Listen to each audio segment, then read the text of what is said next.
Hello everyone, Sheila back again. Welcome to my channel. It is just after 2 o'clock. I can't see my clock on it's on the clock on the windowsill properly for the sun shining on it on my watch.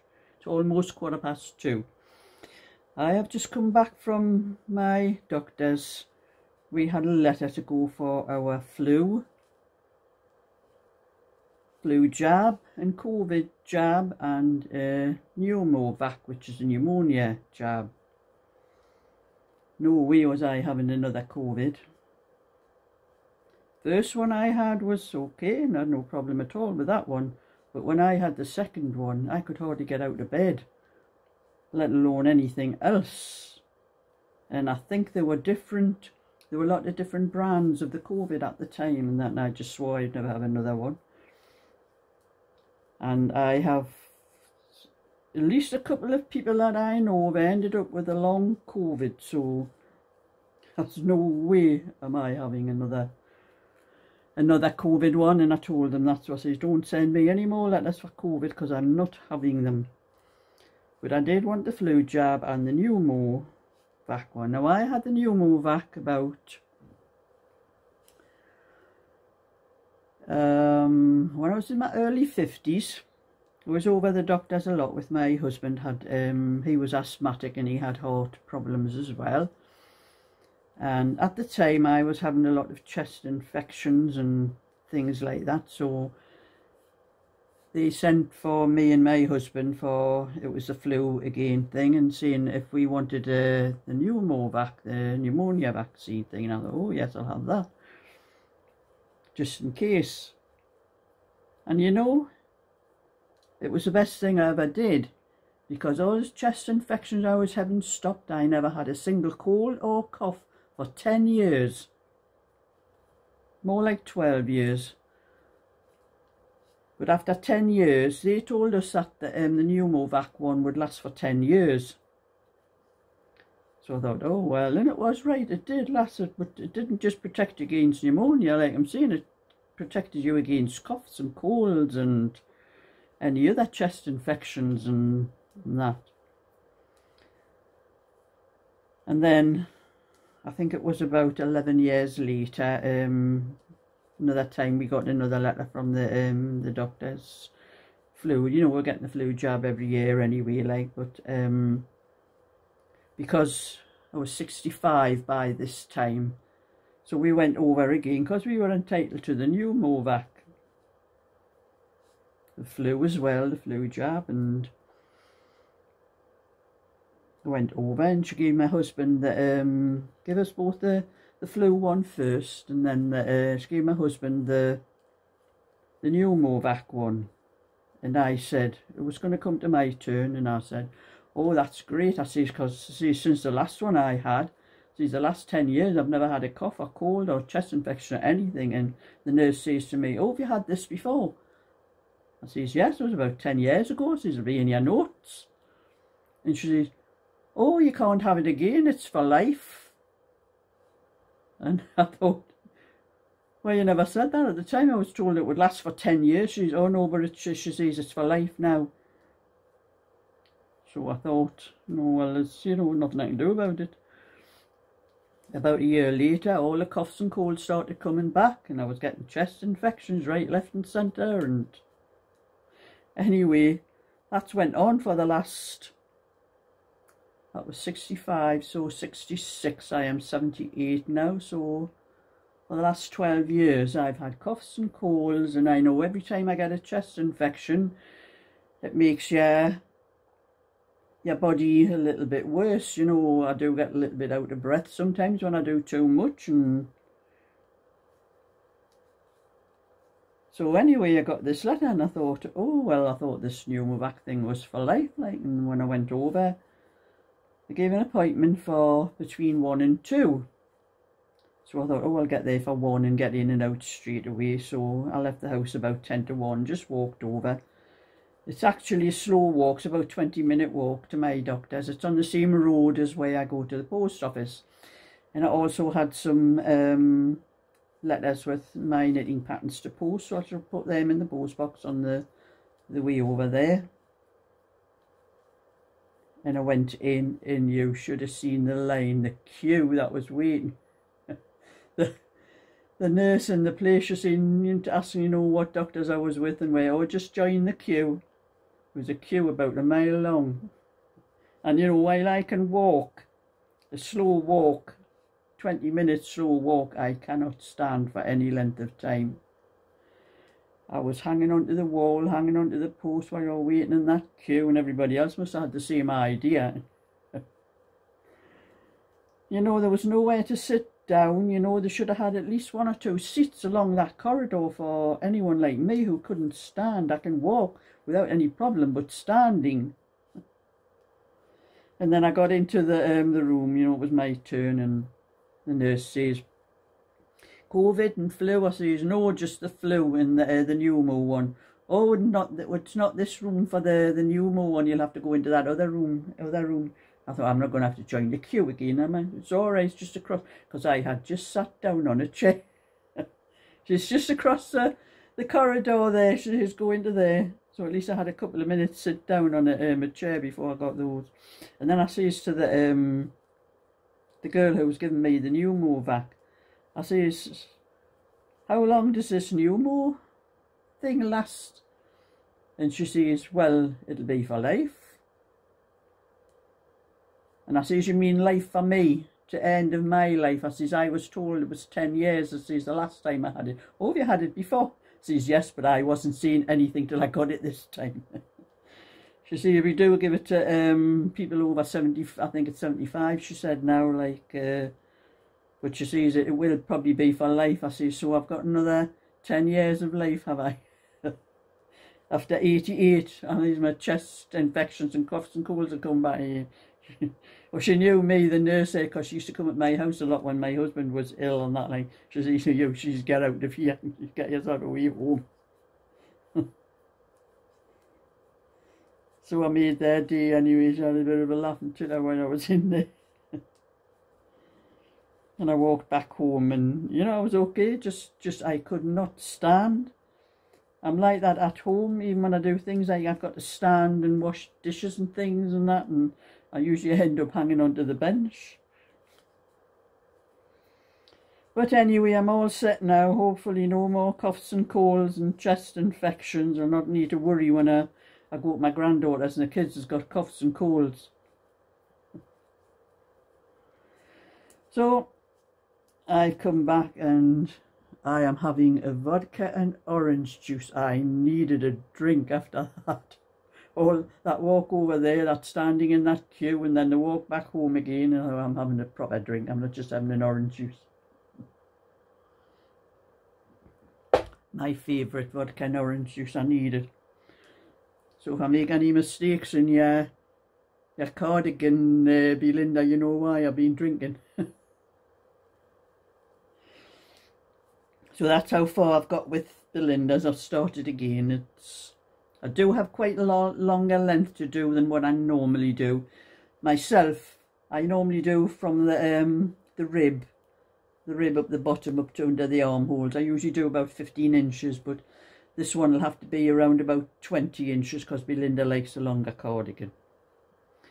But at least it'll not take quite as long as the last one because I'm knitting with 2 strands and I'm knitting on 5mm needles, so it's like, I think it's slightly thicker than Aran actually. But it'll be nice and warm for the winter. So that's how much of that one I've got done. I'll get quite a bit more of that done because I'll be knitting this until tea time.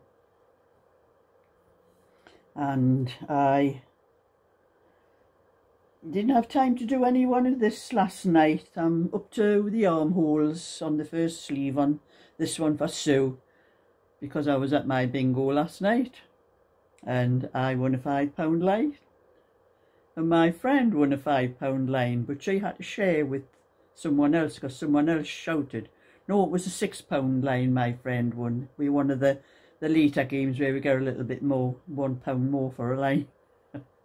So we had £4 each to come home with, which was a little bit better than nothing. So anyway, that's why I didn't get any more of that one done. I would have had that sleeve finished last night, but I'll be doing that one later on after tea. So that's how much I've done of that one. And I did a little bit crochet this morning. That's the second start of the bag. That's a grey one I'm doing. That'll not take long for that one. I think I have another, I've done 2, 4, 6, 8, 10, 12. I think I have about another 6 rows of crochet to do to get that one to the width that you need for your phone, because oh, I've left my phone in my bag downstairs. I can't put my phone in to show you, but oh, I've got the other one to show how in my bag to show the width. I put it inside the white part because I do the white afterwards. So that's how much more. Each one of those lines down there is 2 rows. So there's 2, 4, there's a single row there, 5, and a single row there, 6. So that is about 6 more rows of crochet to do to finish that one. Ready for to put the lining in.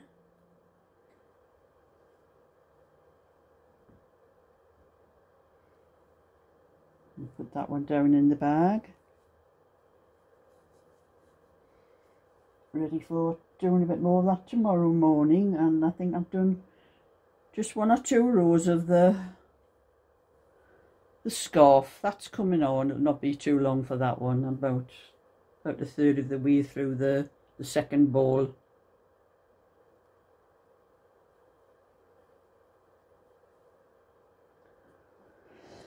And I have the back done on the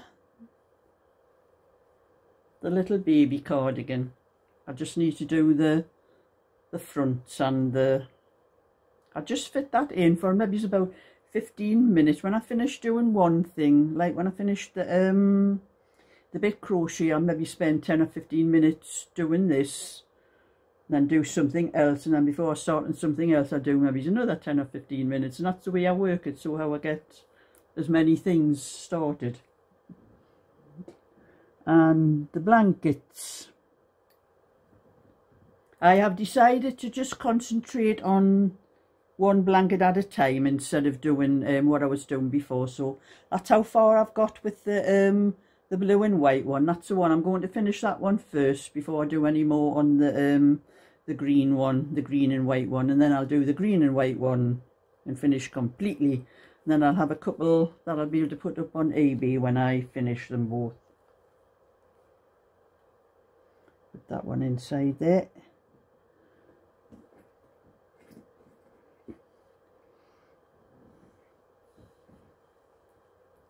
And I think that's all I have on. I haven't done any more of the green one. I'll have to do some more of that one. I think Angela did ask me about this one, so I don't know whether she's interested in it or not, but I'll be messaging her anyway. And having a bit more of my vodka and orange juice.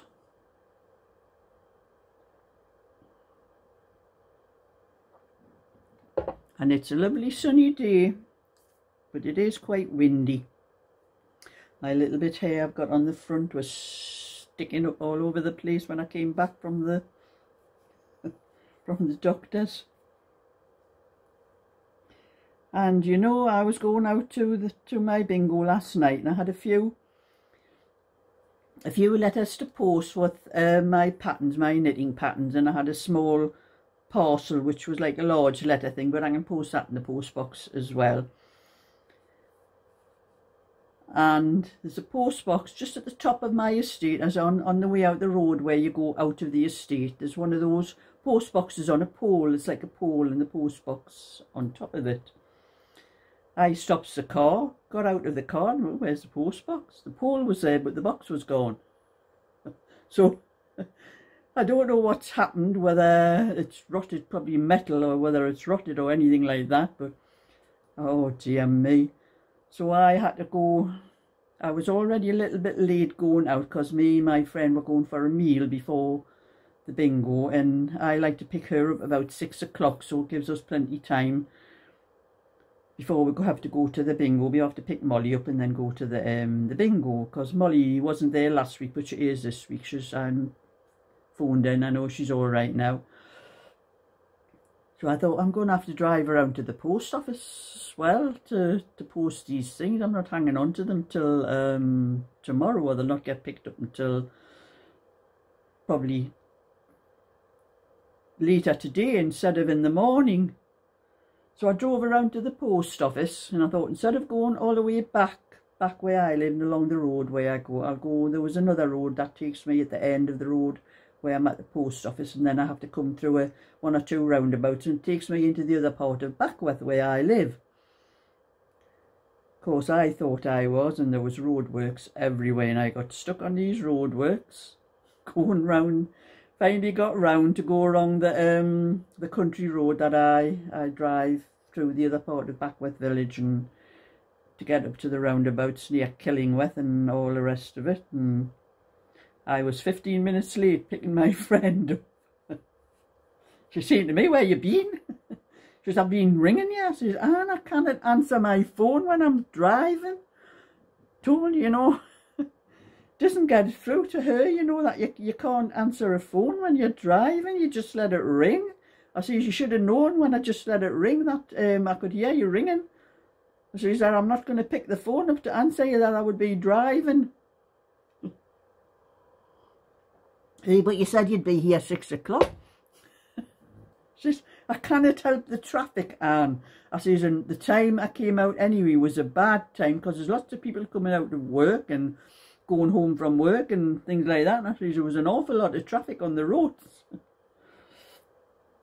I says, "Anyway, we've got plenty of time." I says, "We'll get seated straight away in the it's a pub we go that does food as well as drinks and that, and they know us because we go there every week." I says, "Well, every month it is, just once a month to go for a meal."